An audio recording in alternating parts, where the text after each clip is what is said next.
Alrighty, ladies and gentlemen, we are back with another True Crime Idaho 4. This one is a part of an interview that we have been waiting for.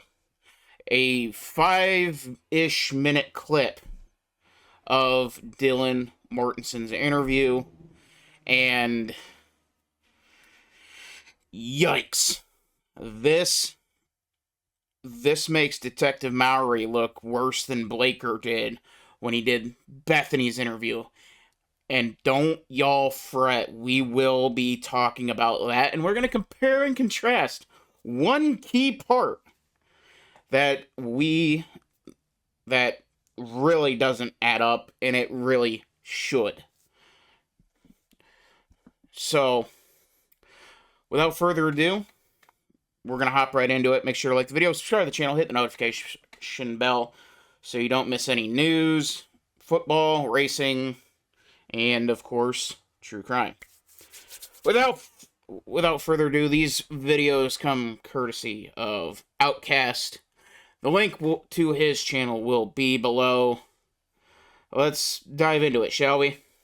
So I think that somebody might have said something that you said. Now, this is Detective Mowry conducting this interview, a seasoned detective who should know how to interview witnesses, suspects, people of interest, and, well, we'll just continue on here. I think what maybe you was,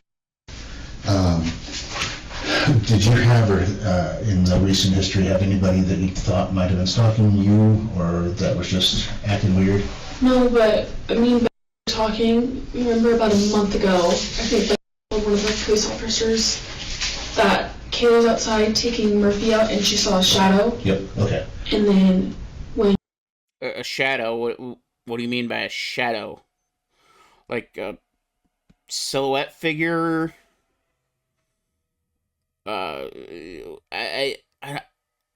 Was this like daytime, nighttime? But of course, those questions don't get asked. When Kitty was at Winco, Xander was in the car, she noticed this guy was following her. She got what she was getting, put it in the car, and she could see in her mirror that the guy was behind her in the car. Okay. So obviously he was trying to follow her.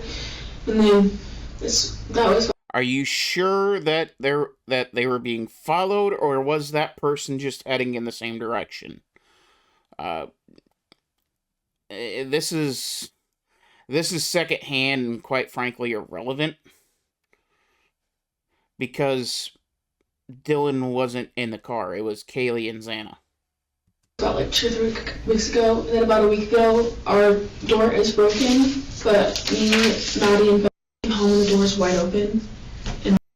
Okay, so how did the door get broken? And when you three got home, you just walked in?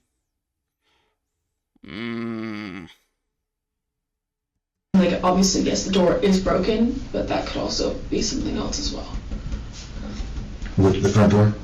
Yeah. Okay. Did you ever find the back slider open or anything? Is that usually locked? What's the condition of I that? mean, we're pretty good at locking it. Okay. I don't think we locked it last night. Why didn't you lock it last night? Tired, forget, I mean, simple follow-up questions, Detective Mowry.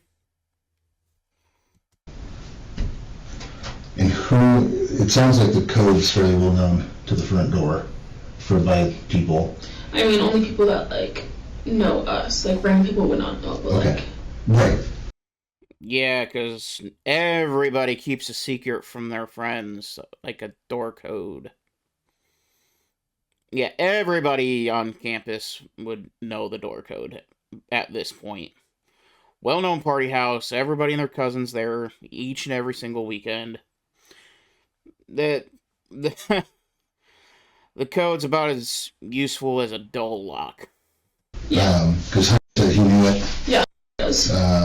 Obviously knew it because it sounded like she was going to move in with you guys, Yeah. possibly. Doesn't sound like you knew it. Okay. Did Kaylee ever say anything or report that weirdness to anybody else other than you guys? No, because I mean, like, you can't. There's like no proof, you know. Right. I can't really do anything about it, and people are just weird sometimes. We didn't like. Obviously, we were scared for a little bit. We didn't think much about it. Let me know in the comments if Kaylee ever mentioned anything to literally anybody outside of this cult that we call the sororities. Because, again, I don't trust Dylan at all. I don't trust Bethany at all. And when you look at how her hands begin to really start moving when we get a little bit further into this, I mean, the stalking story seems like a cover, trying to point the finger at somebody. After that, because there's nothing really weird after that. Did she see what kind of car it was that he was driving? Nothing like that? What did Kaylee... Oh, yeah, well, that's weird and convenient. No idea what car he drives. You haven't told me it was a white Elantra at this point, so... work? And also, like I said, this information is pretty much useless because Dylan wasn't there. It was Xana and Kaylee. She worked at home for a business, I believe. I can't remember what exactly it is. How do you not know who your roommates work for? That's insane. That is absolutely insane. You don't know who your roommates are working for? Oh, just some online business. Could be a Ponzi scheme. Could be laundering money. Obviously, this wasn't the case for Kaylee or Maddie, but again, it seems a little weird. You don't know who your roommates are working for. You don't at least know the name. So she was just she works from her apartment? For the room? Okay. What about Maddie and Xana? Where did they work? Maddie and Xana both worked at Mad Greek, and then Maddie also had a paid internship through this business as well that was online at home.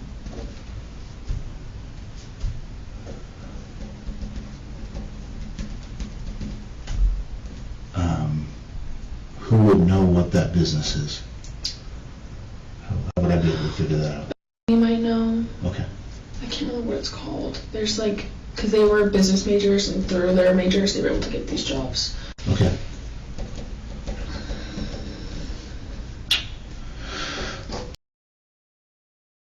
Again, fairly irrelevant, especially if we're like hours into an interview where they just came back from a break. Like the timing of this is very, very weird. Okay. Yeah, I told me about Kaylee talking about something like that. Yeah. And then I heard that it was possibly you. So I just wanted to make sure that I got the right person out of those kind of things.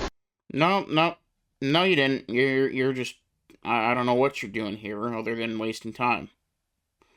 Or trying to set a narrative for the camera. Did you hear Murphy barking or doing anything? Yes, he was barking a lot.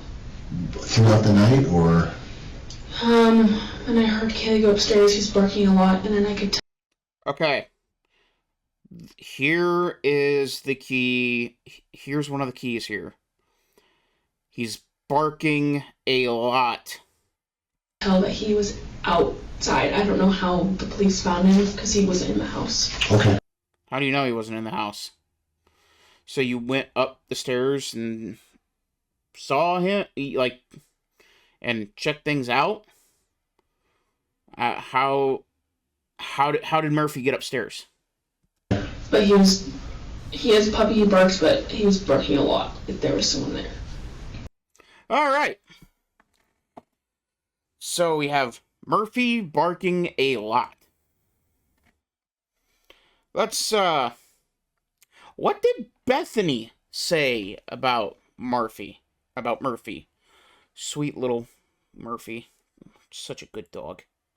But what did Bethany say? I just went to bed, and then I woke up and I was like half asleep, and I just thought I saw like a firework or something, like it just sparkled like under my door, and I thought I heard like something kind of fall, and then Murphy barked, but I thought people were just making. I heard Murphy bark. Bark. Didn't bark a lot. Didn't bark throughout the night. She just heard him bark.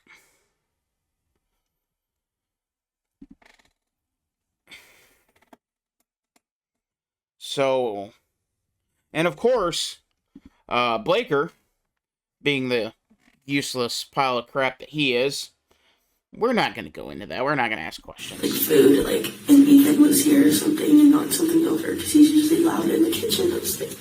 Okay. So, what do you mean by you heard a firework?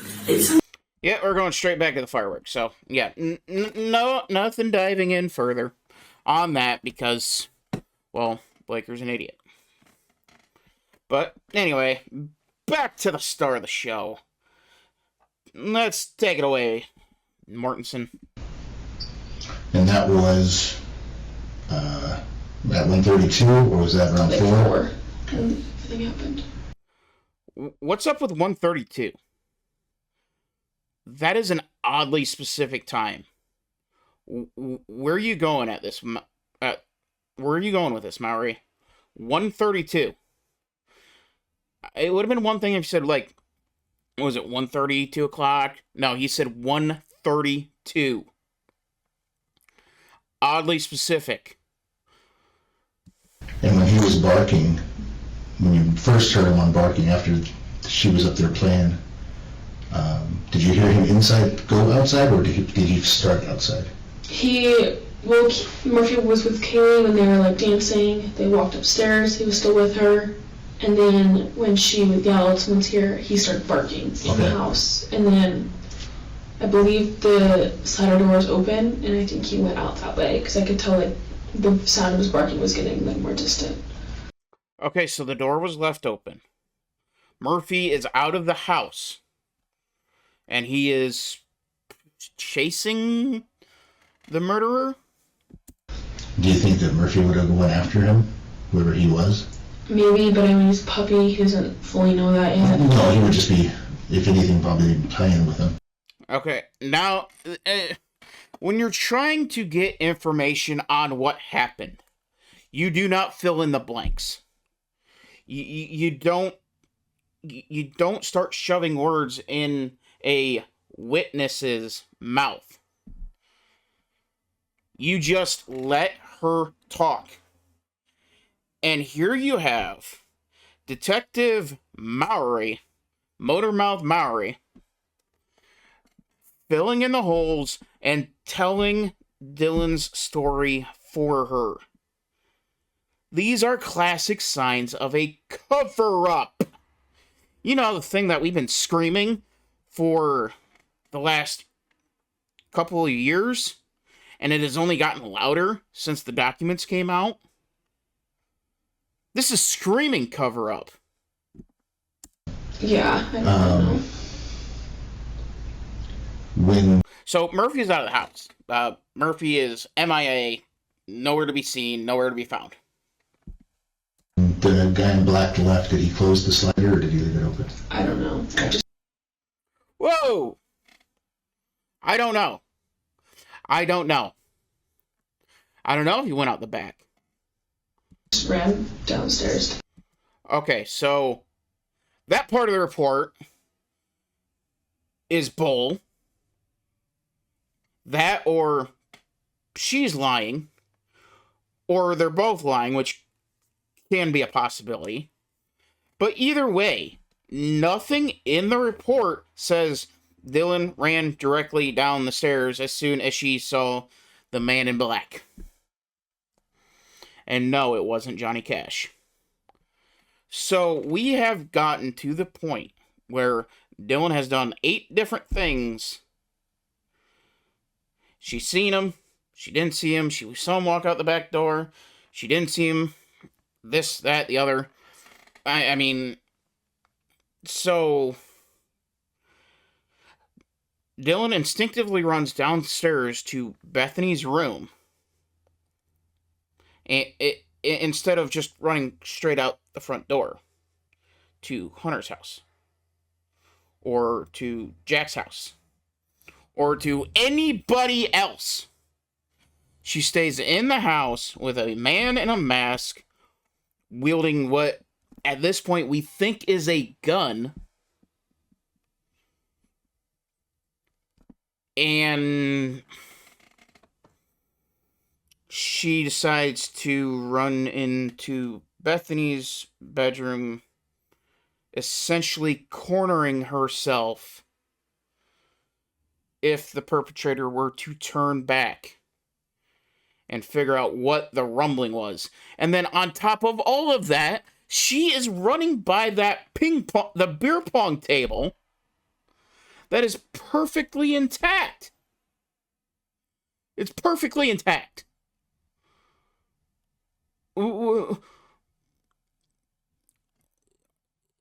Is that table bolted to the floor? I mean, so again, this makes absolutely no sense. Correct. Okay. Okay, anything else? Now, did you hear that sigh? That was oh, shit. How in the hell are we gonna make this make sense? There was clearly some prep. This was clearly strategically placed. No timestamp on this. None. Which is a problem. I mean, holy cow, what a mess. What a mess this continues to be. Yes. Not that I Popped can up? think of. No. All right. I'm going to go talk to my guys who've done other interviews. Okay. AKA, we're going to try to cram a square peg in a round hole. I mean, ladies and gentlemen, how on God's green earth can you say that Dylan Mortensen is an innocent victim at this point? How? You have two stories not lining up with Murphy barking. Murphy, MIA, apparently. And we'll say that door was open and he did run out the back door and he came back at some point. He clearly comes back at some point. First place he's going, the first place that Murphy is going to go, is to Kaylee. Looks into Kaylee's room, sees nothing, walks over to Maddie's room. Oh, there's my owner. Hop up. Oh my God, what is all this? Jumps down, starts freaking out, runs all over the house, and you got little paw prints all over the place. Of course, we didn't see that. We saw, outside of those two bedrooms, a normal college house. No blood to be found. No footprints to be found. Absolutely nothing outside of those two rooms to depict that a quadruple homicide took place in that house. And you're telling me there was a dog running around loose in the house with the back door wide open, able to go in and out as he pleased? Make it make sense. You can't. Not even the people that believe Kohberger is guilty can make this make sense. And I've said this over and over again. Stop coddling Dylan and Bethany. The only people who deserve justice in this is Kaylee Goncalves, Madison Mogan, Xander Kernodle, and Ethan Chapin. Those are the only four people I care about getting justice. If it leads to Kohberger, it leads to Kohberger. But all signs point to it does not lead to Kohberger. So, we have somebody who has such a disregard for human life that they will take 4 innocent lives without thinking twice. 2 of them sounding very efficient and cold-blooded. 1 of them in a massive fight. And 1 of them brutal and personal. And Moscow PD, the lazy pieces of crap, are just sitting there like, hey, we got our guy. Bill Thompson, corrupt piece of crap. Hey, we got our guy. I'm 100% sure. How are you sure? I don't know. I'm just sure. Judge Hitler, corrupt piece of crap. We have seen it. We have an astounding amount of evidence.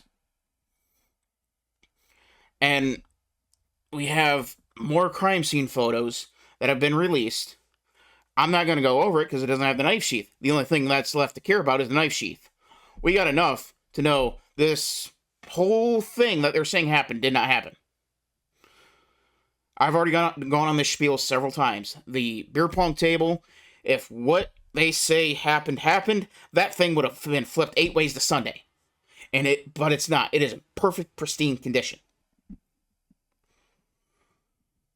With one side of the table completely set up, perfect, and ready to go. But they want you to believe that there was a chase throughout the house, Dylan Mortensen running through the house, and everything happening by that ping pong table. And nothing, and it was completely undisturbed. There are 2 key pieces that have been unearthed over the last number of months that prove the state's theory to be absolute bullshit. The beer pong table and Murphy. Sweet little Murphy. He's the key.